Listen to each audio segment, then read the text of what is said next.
सनातन संस्कृति हमारी पहचान। सब्सक्राइब करें सेक्रेड सनातनी।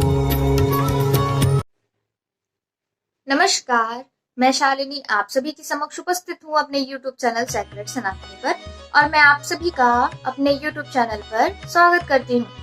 जैसा कि हमने गीता का द्वितीय अध्याय यानी सांख्य योग समाप्त कर दिया है, जिसमें भगवान श्री कृष्ण के द्वारा कई प्रकार से उपदेश दिए गए। अब उसी के आगे तीसरे अध्याय में अर्जुन से द्वारा यानी अर्जुन के ऊपर क्या प्रभाव पड़ा भगवान श्री कृष्ण के दिए गए उपदेश का, हम उसी के बारे में जानें। तो चलिए शुरुआत करते हैं। ओम नमो भगवते वासुदेवाय। अथ तृतीयो अध्यायः।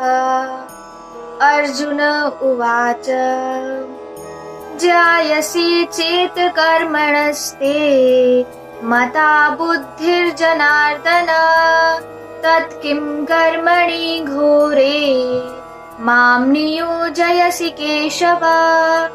अर्थात अर्जुन ने कहा कि हे जनार्दन, यदि आप निष्काम कर्म मार्ग की अपेक्षा ज्ञान मार्ग को श्रेष्ठ समझते हैं, तो फिर मुझे इस भयानक कर्म में क्यों लगाना चाहते हैं।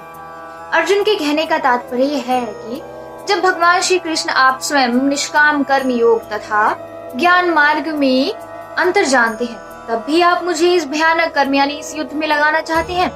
आखिर ऐसा क्यों। अब इसी के आगे अर्जुन कहते हैं व्यामिश्रेणेव वाक्येन बुद्धिं मोहयसि भूमे तदेकं वद निश्चित्य येन श्रेयोऽहमाप्नुयान्। अर्थात आप अनेक अर्थ वाले शब्दों से मेरी बुद्धि को मानो मोहित कर रहे हैं, अतः इसमें से मेरे लिए जो एकमात्र श्रेष्ठ कर है यानी जो मेरे लिए बढ़कर है, उसे कृपया करके निश्चय पूर्वक मुझे बताइए, जिससे मैं उस श्रेय को प्राप्त कर सकूं। अब अर्जुन भगवान श्री कृष्ण से कह रहे हैं कि हे जनार्दन, मुझे आप अब कर्म बताइए कि मुझे कौन सा कर्म करना चाहिए जिससे मैं उस श्रेष्ठ को प्राप्त कर सकूं।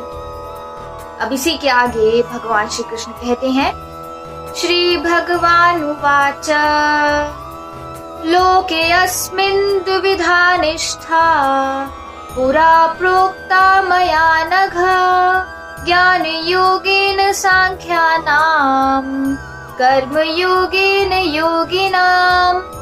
अर्थात श्री भगवान कह रहे हैं कि हे निष्पाप अर्जुन, इस संसार में आत्म साक्षात्कार की दो प्रकार की विधियां पहले भी मेरे द्वारा बताई गई हैं। पहला, ज्ञानियों के लिए ज्ञान मार्ग यानी सांख्य योग तथा दूसरा, योगियों के लिए निष्काम कर्म मार्ग यानी भक्ति मार्ग ही भक्ति योग ही नियत है।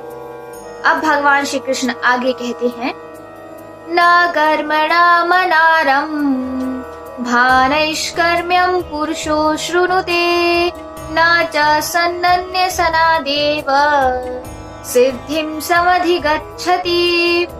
अर्थात मनुष्य ना तो कर्म किए बिना कर्म बंधनों से मुक्त हो सकता है और ना ही कर्मों के त्याग मात्र से सफलता को प्राप्त कर सकता है। भगवान श्री कृष्ण बताते हैं कि मनुष्य क्या नहीं कर सकता है। मनुष्य बिना कर्म किए कर्म बंधनों से मुक्त नहीं हो सकता है और ना ही कर्म की त्याग भावना से यानी कर्म की त्याग मात्र से सफलता को भी प्राप्त नहीं कर सकता है। अब भगवान श्री कृष्ण आगे कहते हैं नाहि कश्चित् क्षणमपि जातु तिष्ठत्य कर्म कृत् कार्यते ह्यवशः कर्म सर्वः प्रकृति जैर्गुणैः। अर्थात भगवान श्री कृष्ण कह रहे हैं कि कोई भी मनुष्य किसी भी समय में क्षण भर भी कर्म किए बिना नहीं रह सकता है, क्योंकि प्रत्येक मनुष्य प्रकृति से उत्पन्न गुणों द्वारा विवश होकर कर्म करता है। भगवान श्री कृष्ण कह रहे हैं कि ऐसा कोई भी मनुष्य नहीं है जो किसी भी समय में थोड़ा सा भी कार्य ना करे, यानी मनुष्य कर्म जरूर करता है, क्योंकि प्रकृति से उत्पन्न गुणों द्वारा विवश होकर उसे कर्म करना पड़ता ही है। भगवान श्री कृष्ण कुछ इस प्रकार अर्जुन को समझाते हैं।